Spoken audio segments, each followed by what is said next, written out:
ഈ ഒരു പെണ്ണ് പൈലറ്റിന്റെ ട്രെയിനിങ്ങിന് വേണ്ടി പോയേക്കാണ്. പക്ഷെ അവിടെ എല്ലാവരും ആണുങ്ങളായിരുന്നു. ആദ്യമായിട്ടാണ് പൈലറ്റ് ആവാനായിട്ട് ഒരു പെണ്ണ് അവിടേക്ക് വരുന്നത്. അതുകൊണ്ട് തന്നെ അവൾക്ക് യൂസ് ചെയ്യാനായിട്ട് ഒരു വാഷ്റൂം പോലും ആ ഒരു സ്ഥാപനത്തിൽ ഉണ്ടായിരുന്നില്ല. വേറെ വഴിയില്ലാതെ അവളാന്ന് വെച്ചാൽ ജെൻസിന്റെ ടോയ്ലറ്റ് യൂസ് ചെയ്യുന്നുണ്ടെങ്കിലും അവിടെ ഉള്ളവരൊക്കെ അവള് ഭയങ്കര വിചിത്രമായിട്ട് നോക്കാണ്. അവിടെ ഉണ്ടായിരുന്ന ഒരു ഓഫീസറാന്ന് വെച്ചാൽ ഈ ഒരു പെണ്ണിനെ എപ്പോഴും കളിയാക്കിക്കൊണ്ടേ സംസാരിക്കുമായിരുന്നു. ആ ഒരു എയർഫോഴ്സിൽ ഇവള് മാത്രമാണ് ഒരു പെണ്ണ്. അതുകൊണ്ട് തന്നെ ആരും അവളായിട്ട് കമ്പനിയെ ഉണ്ടായിരുന്നില്ല. ഒരു ദിവസം ഒരു സീനിയർ ഓഫീസർ വന്നിട്ട് അവളോട് വേഗം റെഡി ആവാനും ഇതിന്റെ ട്രെയിനിങ് ഇന്ന് സ്റ്റാർട്ട് ചെയ്യാനും പറയാണ്. അവളാന്ന് വെച്ചാൽ വേഗം യൂണിഫോം മാറ്റി വരാന്ന് വിചാരിച്ചാല് അവൾക്കായിട്ട് അവിടെ ഒരു റെസ്റ്റ് റൂം ഉണ്ടായിരുന്നില്ല. വേറെ വഴിയില്ലാതെ അവളെ ഫ്ലാറ്റിലേക്ക് പോയാണ് അവള് ഡ്രസ്സ് മാറ്റി തിരിച്ചു വരുന്നത്. നേരെ വൈകിയോണ്ട് തന്നെ ബാക്കി എല്ലാവരും അവിടെ നിന്ന് അവളെ കൂട്ടാതെ പോകുന്നുണ്ട്. ഫ്ലൈയിങ് കമാൻഡർ എന്തുകൊണ്ടാണ് നീ ലേറ്റ് ആയെന്ന് ചോദിച്ച് അവള് വഴക്ക് പറയുന്നുണ്ട്. അതുകൊണ്ട് നമുക്ക് വേണ്ടിയുള്ള സ്ഥലം നമ്മ തന്നെ ഉണ്ടാക്കണം എന്ന് പറഞ്ഞ് അവൾ അവിടെ ഉണ്ടായിരുന്ന കബോർഡൊക്കെ യൂസ് ചെയ്ത് ഒരു വാഷ്റൂം പോലെ ക്രിയേറ്റ് ചെയ്യാണ്. അവിടെ നിന്നാണ് അവള് ഡ്രസ് ചേഞ്ച് ചെയ്യുന്നതൊക്കെ. ഇന്നാണെന്ന് വെച്ചാൽ അവള് എല്ലാവരും വരുന്നതിലും 10 മിനിറ്റ് മുന്നേ വന്ന് അവിടെ വെയിറ്റ് ചെയ്ത് നിൽക്കാണ്. പക്ഷെ അവിടെ ഉണ്ടായിരുന്ന കുറെ ഓഫീസേഴ്സ് ആണെന്ന് വെച്ചാൽ ഇവള് ഫ്ലൈ ചെയ്യാനുണ്ടെങ്കിൽ ഞങ്ങൾ ആരും ഇല്ലാന്ന് പറഞ്ഞ് വാശി പിടിക്കുകയാണ്.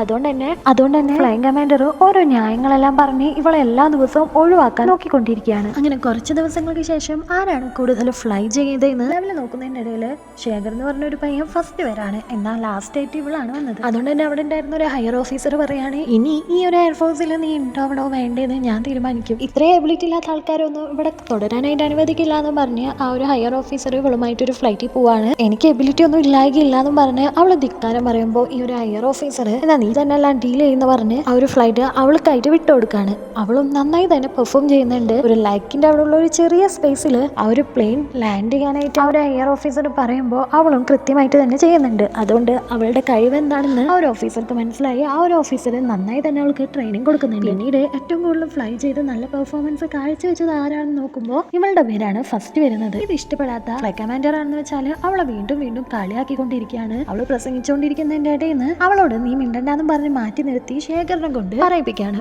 അതൊക്കെ അവൾക്ക് ഭയങ്കരമായിട്ട് നാണക്കേടാവുന്നുണ്ട്. ശേഖരനായിട്ട് ആം ഫൈറ്റ് നോക്കാനായിട്ട് ആ ഒരു ഫ്ലൈയിങ് കമാൻഡർ പറഞ്ഞ് ഇവള് പെട്ടെന്ന് തോറ്റു പോകുന്ന കണ്ട് വീണ്ടും വീണ്ടും അവളെ കൊണ്ട് ചെയ്യിപ്പിച്ച് അവളെ കളിയാക്കിക്കൊണ്ട് അവളുടെ കോൺഫിഡൻസ് എല്ലാം ആ ഒരു ഓഫീസർ കളയാണ്. അവളും അവിടെ ഇരുന്ന് കരയുന്നുണ്ട്. ഇങ്ങനെ കരയുന്നവരാരും ഇതിന് ഫിറ്റ് അല്ലാന്നും പറഞ്ഞ് ആ ഒരു ഓഫീസർ അവളെ കളിയാക്കിയത് കൊണ്ട് ഇനി ഇവിടെ നിന്നാൽ ശരിയാവില്ല എന്ന് വിചാരിച്ച് അവള് തിരിച്ച് വീട്ടിലേക്ക് പോകുന്നുണ്ട്.